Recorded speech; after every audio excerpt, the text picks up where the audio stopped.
Opa, e aí, beleza? Então, só tô passando aqui no começo do vídeo pra explicar pra vocês que as informações contidas nesse vídeo foram retiradas do canal Anime Scale. Mas, enfim, eu vou deixar o canal dele na descrição e vocês dão uma olhada lá. E o vídeo é baseado apenas na força dos Hokages. Dos Hokages não, dos Kades. Ou seja, não é baseado no que ele fez para a vila, ou quão bom ele foi um Kage, mas sim na sua força. É isso, fiquem com o vídeo. Bom, então, vamos começar com o 20º lugar. Quem ficou nessa posição aqui foi o Chojuro. Pra quem não se lembra dele, não faz muita diferença, né? Ele foi o... Durante o Shippuden ele passou bem despercebido, foi um personagem muito secundário. Ele era o guarda-costa da Meiterumi durante a reunião dos Kages. E depois ele ficou lutando contra o Zetsu, se não me engano, durante a Ninja. Ele era um dos membros dos 7 espadachins da Névoa, Kirigakuri. E ele usava aquela espada roubada que era cheia de bandagem. Na verdade, acho que toda a espada dos 7 espadachins da Névoa usava bandagem, né? Enfim, quando ele tirava as bandagens, a espada ganhava um enorme chakra que ficava parecendo um martelo. E é basicamente isso. As habilidades dele se resumem na espada dele. E quando acabou a Guerra Ninja, passou uns 15 anos, a Mizukari, a Meiterumi, largou o cargo e passou pro guarda-costas dela. Em 19º ficou a Kurotsushi, mais uma vítima da Kishimotage, mais uma personagem feminina desvalorizada. Mas enfim, assim como o Chojuro acima, ela também foi guarda-costas durante a reunião dos Kages, sendo a guarda-costas do Tsushikage, que era seu avô, o Onoki. Mais tarde ela acabou sucedendo o seu avô, virando a 4ª Tsushikage, aquele avanço temporal dos 15 anos até o Boruto. E no anime ela é bastante relacionada com o clã Kamizuru de Iwagakure, o mesmo do avô dela. Ela era capaz de controlar os elementos da terra, fogo e água, sendo capaz de criar lava que geralmente usava para aprisionar ou corroer os inimigos. Em 18º ficou essa beleza de mulher, minha Nossa Senhora. Não, vamos concordar. Tem alguma mulher que seja mais atraente no Naruto? Sério, não consigo lembrar de nenhuma. A Hinata chega perto, né, mas é muito modinha, aquele olho branco estranho, enfim. Voltando ao foco. Ela é a 5ª Mizukage de Kirigakure. Ela virou Mizukage nos últimos anos depois daquele terrível reinado do Yagura acabar. E focou completamente o trabalho dela em tentar restaurar a honra, digamos assim, da vila, para limpar a mancha de sangue que o Yagura deixou. Mas, como eu disse no começo do vídeo, aqui não vai ser analisado os feitos como Kage e sim a força.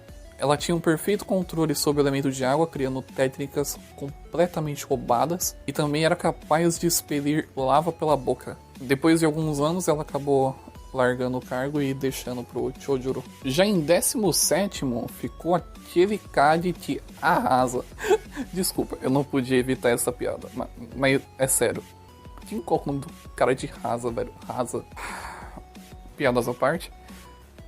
Ele foi o 4º Kazekage de Tsunagakure. Também é o pai dos 3 revoltados do clássico, que era o Gaara, a Temari e o Kankuro. Ele foi um dos principais incentivadores do incidente de Konohagakure, logo no começo do clássico, junto com o Orochimaru e os capangas dele. Também não podemos esquecer que ele foi responsável por aprisionar o Shukaku dentro do seu filho, recém-nascido, e transformar ele numa arma. Na moral, quem é que tem coragem de transformar o Gaara, aquele denezinho mó bonito, numa arma, velho? Enfim, ele tinha um poder de luta parecido, um estilo de luta, na verdade, parecido com o filho dele. Ele também controlava a areia, embora a areia dele fosse feita de ouro, mas era basicamente técnicas muito parecidas, só que o poder nem tanto, né? Já em 16º ficou o 3º Kazekage, que ninguém sabe o nome dele. O povo só conhece ele como 3º Kazekage e como boneco do Sasori, basicamente isso. Bom, pelo menos ele não chama Rasa, né? Enfim, ele foi conhecido como o mais forte Kazekage da aldeia, na época dele, né? Ele era conhecido como mais forte. Ele estudou bastante o Jinchuriki do Shukaku daquela época e recriou a manipulação da areia dele através da combinação do chakra magnético que ele tinha e pó de ferro. Assim ele fez a versão da areia dele, que é a areia de ferro, parecida com a do Rasa e com a do Gaara, mas era de ferro, enfim. Foi por causa dessa habilidade que ele foi apontado como o mais forte Kazekage da história de Tsunagakure, até o nascimento do Gaara, né? Enfim. Em 15º fica o Darui. Vocês lembram do Darui? Provavelmente lembra. Ele é o mesmo caso da Kurotsuchi e do Chojuro. Ele era um guarda-costas, só que era do Raikage, durante a época da reunião dos Kages lá no País do Ferro. Porém, ele teve creio eu, na minha opinião, ele teve um destaque maior, na verdade bem maior, principalmente na Saga da Guerra, quando ele juntou as armas que o Rikudo criou e foi capaz de usar elas e continuar lutando. Mano, na moral, esse cara merece aplauso, velho. Meu Deus. Mas o foco do poder dele era controlar o Relâmpago Negro, que ele aprendeu treinando junto com o terceiro Raikage. E basicamente era isso, ele criava uns lobo sensacional com essa habilidade do Relâmpago Negro. Sério, o bicho era muito forte. Em 14º fica o Kakashi.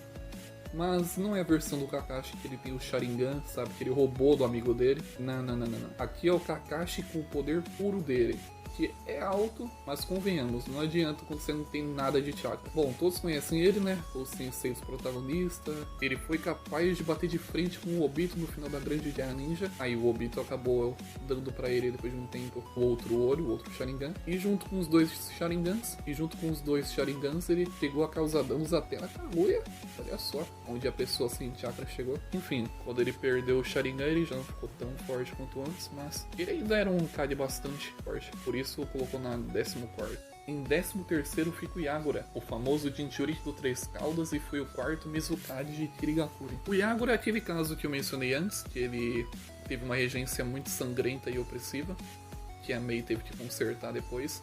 E graças a ele a vida começou a ser conhecida como a Névoa Sangrenta. Ele tinha um controle total sobre a biju dele, que era Três Caudas, a Isobo, e com esse controle sobre a biju ele foi capaz de matar o Juzo. E caso vocês não se recordem, ele era o antigo parceiro do Itachi antes do Kizami. Além dele ter matado o Juzo, ele quase matou o Itachi. O Itachi teve que escapar e prender ele com a Amaterasu para poder sair com vida. Pois é, o bichinho era brabo. Ele também tinha controle pleno sobre o elemento água, e no anime demonstrou que ele tinha também algum domínio sobre o elemento do ar. Em 12º fica o A. O A. O nome do cara é A. E eu reclamei do nome do Rasa. Enfim. Ele foi o quarto Raikage da época do Naruto Shippuden, aquele que esteve presente durante toda a guerra. Mais tarde, depois ele acabou se aposentando e dando o cargo pro Darui. Ele também era o irmão adotivo mais velho do Killer Bee. E, aliás, a única pessoa que tratava o Killer Bee bem, que, né, vida de Jinchuriki não é fácil. O Killer Bee também mencionou na luta dele com o Sasuke, que, além do Sasuke, só o A foi capaz de desviar do Oito Caudas. O bicho era rápido, muito rápido. A Karin também observou que o nível do chakra dele era comparável até uma biju. Você achava que era só o Kizami, que era uma biju sem cauda? Seu estilo de luta era uma combinação do Taijutsu e do Ninjutsu. Ele juntava o poder de raio dele junto com o Taijutsu, fazendo um Nin Taijutsu, sendo extremamente rápido e forte. O bicho era tenso. Em 11º fica ela, nossa querida vovó Tsunade. Ela era um dos sanins lendários de Konohagakure e também era conhecida como a Kunoichi mais poderosa do mundo e maior ninja médica. A Tsunade abandonou a vida de shinobi por muitos anos, em busca de outros objetivos. Acabou sendo convencida a voltar para virar a Hokage depois da morte do terceiro, mas eventualmente ela acabou renunciando ao cargo porque, sinceramente, ela nunca quis ser Hokage, né? E acabou passando a posição para o Kakashi. Ela era um membro do clã Senju, né? Neta direta do Hashirama, o deus Shinobi Shodai. A Tsunade tinha grandes poderes de vitalidade e quantidade de chakra. Todos os membros Senju são extremamente ligados a poderes vitais. Ela tinha uma gigantesca força no taijutsu dela e também guardava aquelas quantidades gigantescas de chakra no selo da testa dela. E sempre que ela ativava, ela conseguia estender o poder. E para finalmente abrir nosso top 10, temos o Gengetsu. Ele foi o segundo Mizukage de Kirigakuri, o mais poderoso Mizukage de Kirigakuri. E ele era membro do clã Hozuki, o mesmo clã do Suigetsu. Eles eram capazes de transformar os corpos deles em água. Ele também era um mestre no Taijutsu, né? Sentou o cacete em todo mundo na guerra. Podia controlar os elementos do fogo, relâmpago e terra. Porém, o domínio dele mesmo estava no elemento água, obviamente. Ele podia até atirar através dos dedos dele indicador. Ele transformava a mão dele numa pistola e tirava água.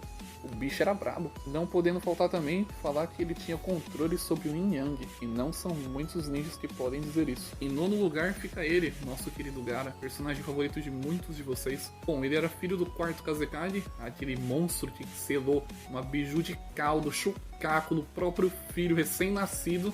que acabou de perder a mãe. Enfim, voltando ao foco, por ter perdido a mãe e por pai ser um tremendo de um merda, ele foi criado sozinho durante toda a infância e era temido por todo mundo por ser um Jinchuriki padrão, né? Todo Jinchuriki é criado temido. Virou Kazekage logo no início do Shippuden, depois de ter tido aquela palestra com Naruto sobre amizade e todo o lado colorido arco-íris da vida. Depois do falecimento do pai dele, ele dedicou a vida para proteger a vila. Foi sequestrado pela Katsuki logo no começo do Shippuden, né? Perdeu a biju dele, o Deidara, e teve a vida salva pela Tio, porque geralmente quando o Jinchuriki perde a biju, tende a morrer. Mas a vovozinha deu a vida dela pra trazer o nosso querido Gaara de volta. Como um ninja, desde criança ele sempre foi mais roubado, né? Entrando na areia, colocando todo mundo num caixão. Ele possui aquela Kekigenkai dos Kades, dos Kazekades, e podia manipular a areia, tinha controle magnético. Ele foi capaz até mesmo de derrotar o tio dele, que era o Anbu. Pra quem não sabia, chamar era o Anbu. Ele derrotou com facilidade. Em oitavo lugar fica o terceiro Tsuchikage, Onoki, de Iwagakure. Bom, ele eventualmente acabou se aposentando, né? Já estava idoso. Passou a posição dele para a neta dele, a Kurotsushi, que era a 19º lugar. Devido à idade avançada dele, obviamente ele não poderia lutar usando Taijutsu. Ele até tinha problemas na coluna. Porém, ele era capaz de voar, então pra que andar, né? Onoki era proficiente no uso de múltiplos elementos. Ele usava o elemento da terra, do vento, do fogo, do relâmpago e o elemento Yang. Em adição, o Onoki ainda possuía a habilidade do Kekkei Tenkai, conhecida como liberação de poeira. Ele combinava 3 elementos da natureza ao mesmo tempo e transformava a liberação da poeira. Ele é o segundo shinobi na existência a ter essa habilidade.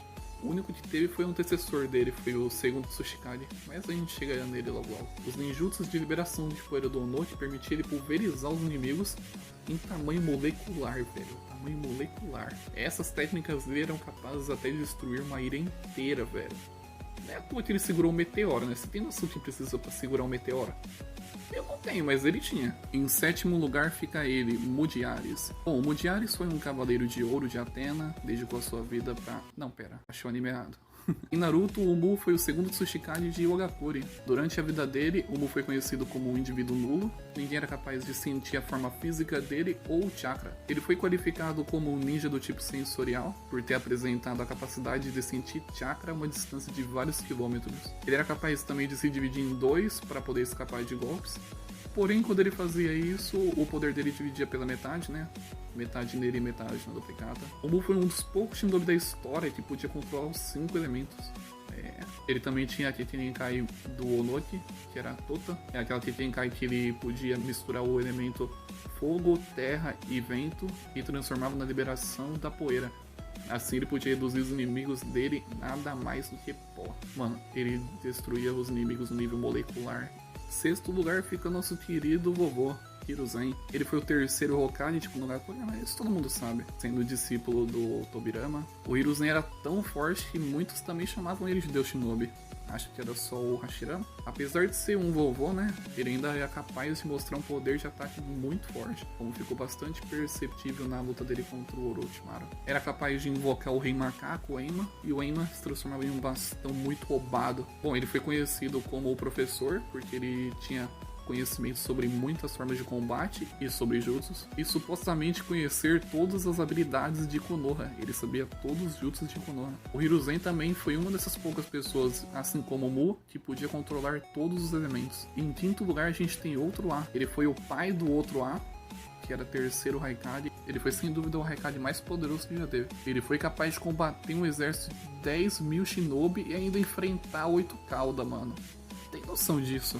O cara era brabo demais. Ele era muito conhecido pelo preparo físico dele. Ele era muito resistente, extremamente forte e rápido, mais até que o filho dele. O traço mais impressionante dele era o tremendo nível de resistência, tanto que o corpo dele ganhou o nome do escudo mais forte. Com ele, o A podia resistir a qualquer tipo de jutsu e facilmente aguentar a Tatsu até da liberação do vento, que era efetiva contra ele. Ele era mestre da liberação do fogo, da terra e do relâmpago, principalmente por causa do relâmpago negro dele, que depois ele ensinou pro Darui. Chegamos no quarto lugar, né? É engraçado, o quarto Hokage ficou com o quarto lugar. Enfim, ele é o Minato, né? Mais conhecido como Relâmpago Amarelo e o cara que sacrificou sua vida selando a Kyuubi no protagonista recém-nascido e seu filho Naruto. Rasa não tá tão mal assim também não. O Minato demonstrou ter enorme reserva de chakra, né? Ele podia fazer inúmeros teletransportes, usar Rasengan, técnica de selamento de alto nível de só os Uzumaki sabiam, e ainda invocar o Gamabunta, que era o sapo mais brabo do meu boco, e ainda conseguiu teletransportar a Kurama para onde ele queria. Tudo isso sem descansar. Ele tinha um controle do chakra tão bem que ele conseguiu até criar o Rasengan. Sim, foi ele que criou a técnica usada pelo Naruto até hoje. Ele conseguia até mesmo fazer selo de mão usando só uma mão. Afinal, o estilo de luta dele girava em torno da velocidade. Então, usar selos com uma mão só era altamente efetivo para ele. Finalmente chegamos no top 3.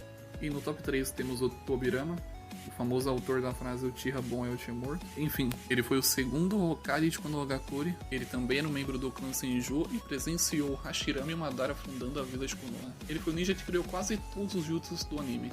É sério, desde jovem ele é extremamente veloz, sendo diversas vezes elogiado até pelo Madara. Quem diria Madara elogiou alguém? Ele foi capaz de controlar todas as 5 transformações da natureza, juntamente com a liberação de Yin Yang. Mas ele era extremamente famoso pela liberação de água dele. Ele era um mestre. E sem dúvidas foi a seu controle sobre água que fez ele virar Hokage. Em segundo lugar temos ele, Hashirama. Eu já vou antecipar que na minha opinião Hashirama deveria estar em primeiro, mas eu vou respeitar a fonte. Ele foi o primeiro Hokage de Konohagakure. Ele era famoso durante sua vida como Deus Shinobi.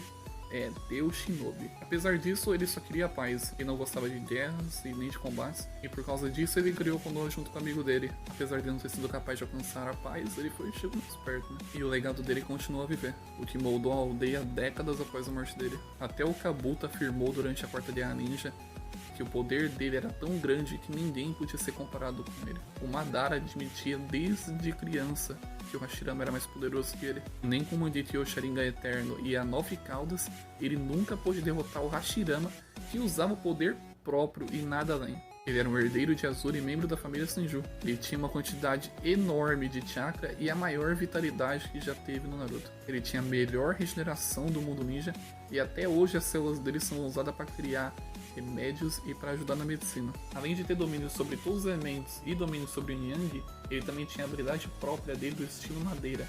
Mano, ele podia conjurar uma floresta, conjurar gigantescas construções de madeira conforme a vontade dele. Ele tinha muitas outras habilidades também. Ele merecia até um vídeo próprio, né? Porque sinceramente não vai caber tudo que ele era aqui. Em primeiro lugar tá ele, né? Narutinho. Vocês tinham uma dúvida de seria ele? O protagonista da série, sétimo Hokage, o loiro privilegiado com uma raposa que é a biju mais forte depois da 10 caudas. Naruto dispensa apresentação e explicação, né? Em minha opinião, como eu disse antes, Hashirama foi um ninja muito mais poderoso e relevante na história, e só deixaram o Naruto mais forte por causa de seus 2 jutsus mais importantes: protagonismo no jutsu e palestra no jutsu. É sério, mas fora isso, ele foi um dos ninjas que mais chegou perto de trazer a paz junto com a Hashirama. Ele sempre tentou fazer o que julgava ser correto e nunca desistiu de seus amigos emos vingativos. Isso merece respeito. Ele ficou extremamente roubado e overpower quando controlou o poder da Kyuubi e bateu um papo com o Ikudo. Ele deu uns poderzinhos pra ele, né? Mas na real, na moralzinha mesmo, tem alguém que estaria mais forte que todo mundo aqui nessa lista. Ele mesmo, o brabo, Obitão. Mano, imagina se o Obito tivesse sido o Hokage. Teria sido muito melhor. Ele teria conseguido a paz fácil. Todo mundo estaria feliz hoje em dia, correndo por aí, andando em arco-íris. Obitão era brabo. Quem seria mais qualificado do que alguém que superou todas as desgraças que o amigo dele trouxe pra vida dele? Superou até mesmo a Morena, mano. Tecnicamente, né? Pena que a vida não é como a gente quer, né? Enfim. Obrigado por ter ficado até o final e tchau.